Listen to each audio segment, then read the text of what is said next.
Good morning everyone, welcome to my journey, Life with Rice Without Rice. Ngayon pong oras na ito ay pag-uusapan natin patungkol sa pagiging isang expert. Isa sa paulit-ulit na kinokomento sa atin sa lahat ng mga videos natin at lahat ng mga kadalasan na nakikita ko at nababasa ko sa mga comment hanggang sa YouTube, sa Facebook, sa TikTok, ay kino-question kung expert ka ba, doktor ka ba, paano mo naman nasabi, doon pa rin ako sa eksperto, doon pa rin ako magbe-base sa mas nakakaalam.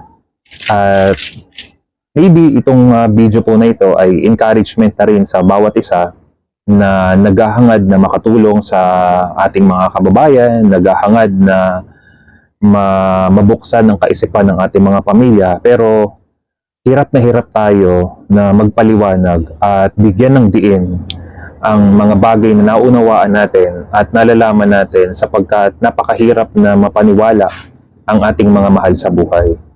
Ang pagiging isang eksperto ay hindi nangangahulugan na kailangan ay nakatapos ka patungkol sa medisina,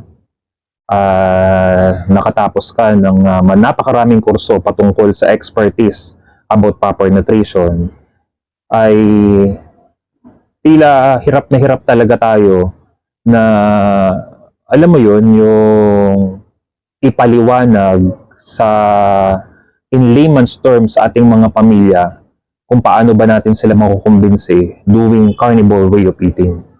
At based sa experience ko, para at least makatulong na rin sa mga member ng ating community na nagtiwala po sa akin, na nabigyan natin ng malinaw na eksplanasyon ang bawat isa, kaya nakabuo tayo ng isang community.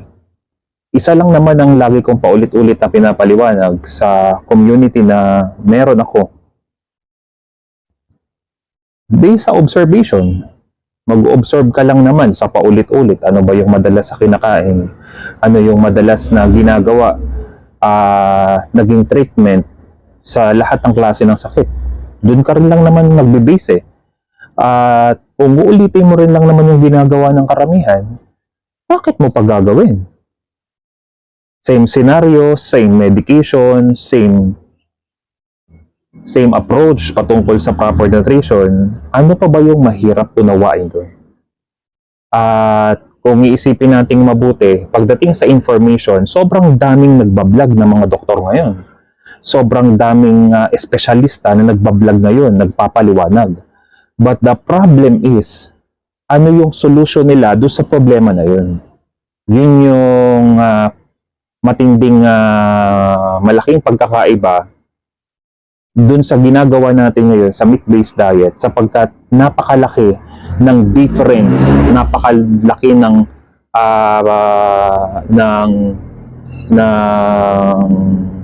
difference ng approach natin dun sa approach ng mga eksperto. At kung susuriin nating mabuti, sasakit talagang ulo mo. Bakit ganito yung approach ni pastor? Bakit ganito yung approach ng mga eksperto? Dito na lang ako magtitiwala sa eksperto kaysa naman dito kay pastor na nagtuturo ng ganito. Pero mostly ng mga nakakapanood sa atin, majority ng mga nakakapanood ay hindi pa naman talaga nakaka-join sa loob ng community.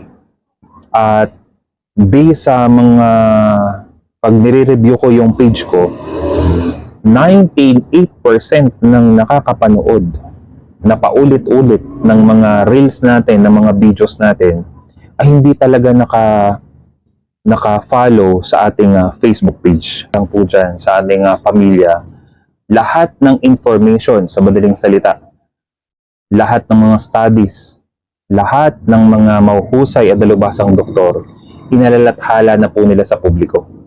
Lahat, nandiyan na ang Google, nandiyan na ang lahat ng pwede mong i-research.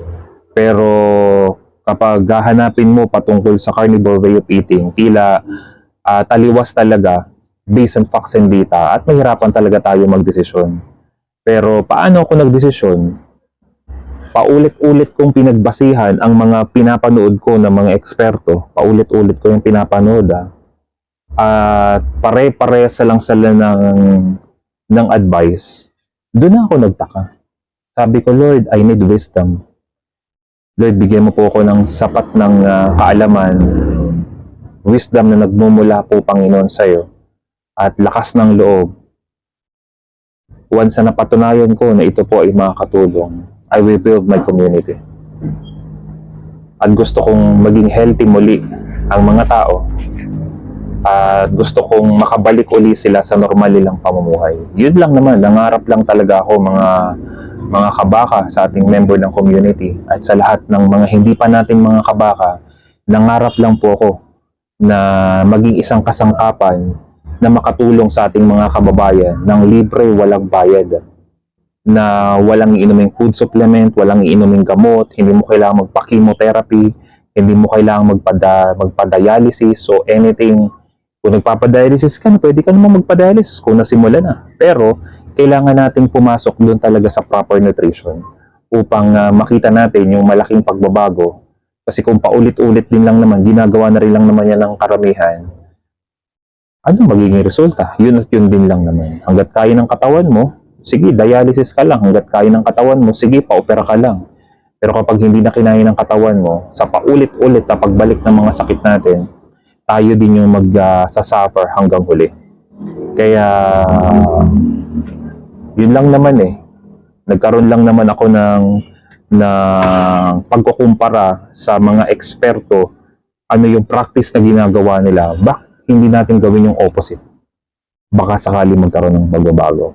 At sa tulong at biyaya ng Panginoon, nakatagpo din tayo ng mga eksperto na lumabas sa kanilang mga pinag-aralan, nag-sorry to the public na meron talaga silang pagkakamali. Meron silang mali sa ginawa nilang practice. Meron silang mali na ginawa sa kanilang mga pasyente. Tila hindi talaga ito magkakaroon ng magandang resulta kung ipagpapatuloy pa nila ito. Kaya kung ako pong tatanungin ninyo, kailangan ba natin maging eksperto?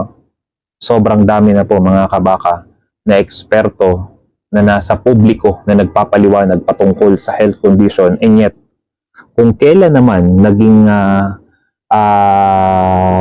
nakalathala na sa publiko, pinagkakakitaan ng social media sa pagbibigay ng mga health advice, tila parang kulang na kulang pa rin ng information na kakailanganin natin patungkol sa ating mga kalusugan.